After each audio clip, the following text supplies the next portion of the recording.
Don't tell me words don't matter. I have a dream, just words.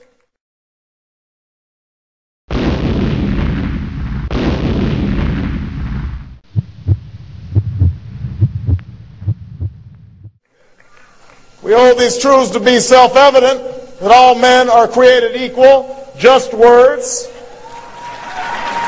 We have nothing to fear but fear itself, just words, just speeches. Barack Hussein Obama. Within the Democratic Party, that name represents a new hope for some and an ominous unknown for others. Obama, the audacity. A junior senator who aspires to lead the most powerful nation in the world. His name alone has created major divisions in the political landscape. Barack Hussein Obama will face in 2008. There you go. Why don't we just ask Obama,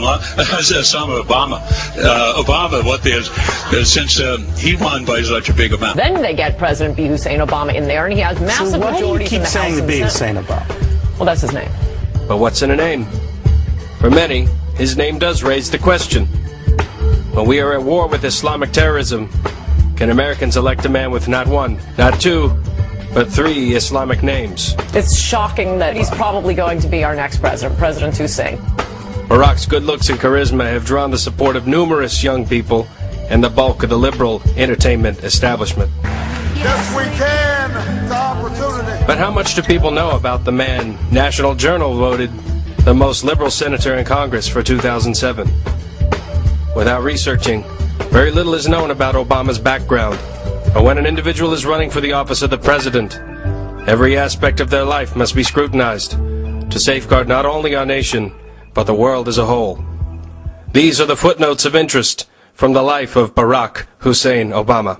Fact: Obama's father is a Muslim from Kenya, and his mother a white American. Fact: Obama attended a Muslim school for 2 years in Jakarta, Indonesia. Fact: Obama has a vague voting record. Over 100 times you voted present instead of yes or no. Why would you over 100 times vote present? John, I mean, every one of us, you criticized Hillary, you criticized me for our votes. We've cast hundreds and hundreds of votes. What you're criticizing her for, by the way, you've done to us, which is you pick this vote and that vote out of the hundreds that we've cast. And all I'm saying is, what's fair is fair. Now, what if I had just not shown up? What if I had just not shown up to vote on things that really matter to this country? Fact: a large Cuban flag featuring a portrait of the communist mass murderer Che Guevara is displayed on the wall of Obama's Houston campaign office.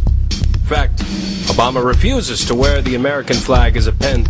I won't wear that pin on my chest. Instead, I'm going to try to tell the American people what I believe will make this country great. Fact: Obama has refused to place his hand over his heart during the national anthem.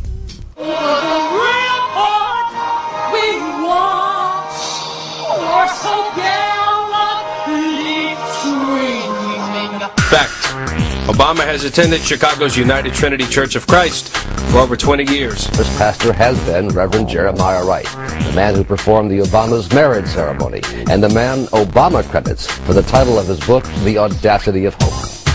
I don't think that my church is actually particularly controversial. Fact: Obama's wife Michelle implied that she hadn't been proud of her country until Barack started leading in the race. For the first time in my adult life, I am proud of my country because it feels like hope is finally making a comeback.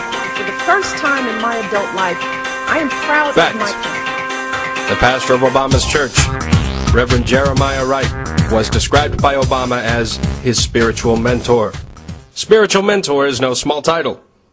If Obama aspires to become the President of the United States, then isn't it fair to ask what he has been learning from this mentor for over 20 years? Barack knows what what it means to be a black man living in a country and a culture that is controlled by rich white people. The government lied about inventing the HIV virus as a means of genocide against people of color, passes a 3-strike law, and then wants us to sing God Bless America. No, no, no. Not God Bless America.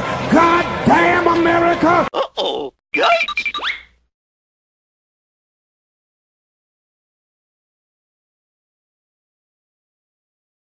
That's in the Bible for killing innocent people. God damn America. Oh, no. For treating us citizens as less than human. God damn America. Okay, okay. Senator Obama, I want to begin by asking you about Don Imus. You have condemned his remarks about the women's basketball team at Rutgers. Let me ask you pointedly, do you think he should be fired? I don't think MSNBC should be carrying the kinds of hateful remarks that Imus uttered the other day. And, you know, he has a track record of making those kinds of remarks. So he should be off the air, off of MSNBC and off of CBS, off the air completely in your judgment? Ultimately, you guys are going to have to make that view. He would not be working for me. In recent news, Barack Obama has come under fire for his association with Reverend Jeremiah Wright. Do you repudiate the man? Do you repudiate the comments? Do you repudiate both? No, I would not repudiate the man. As I said, this is somebody who I have known for 17 years. Although Reverend Wright has been encouraged to avoid interviews, he did make a brief appearance on Fox's Hannity and Combs.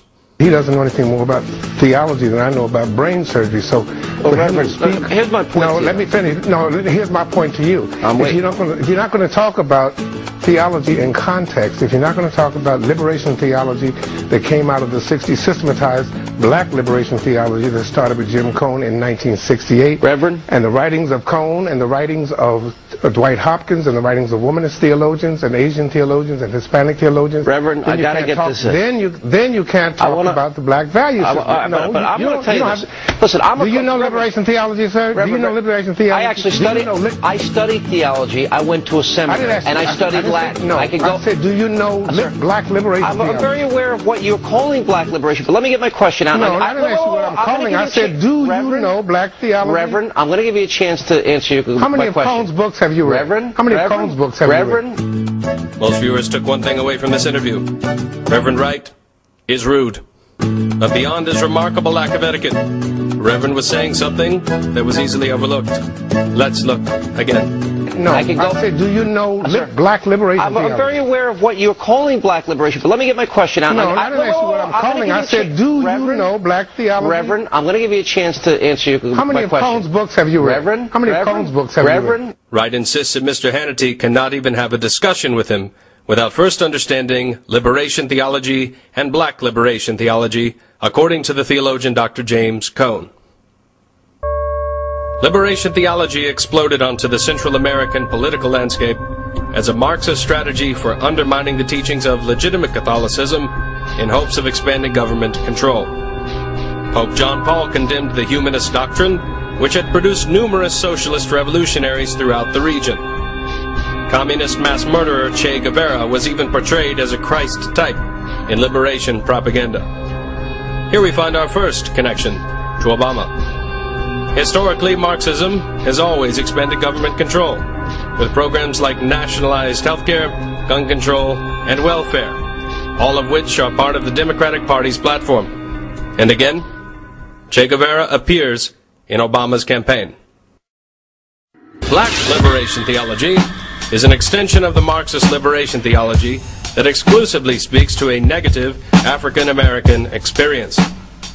Dr. James Cone, Ph.D., defines black liberation theology in his book. The following is an excerpt. Black theology refuses to accept a God who is not identified totally with the goals of the black community.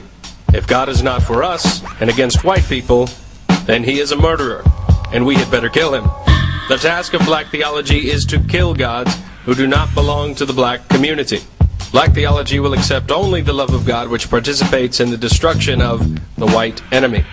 What we need is the divine love as expressed in black power, which is the power of black people to destroy their oppressors here and now by any means at their disposal.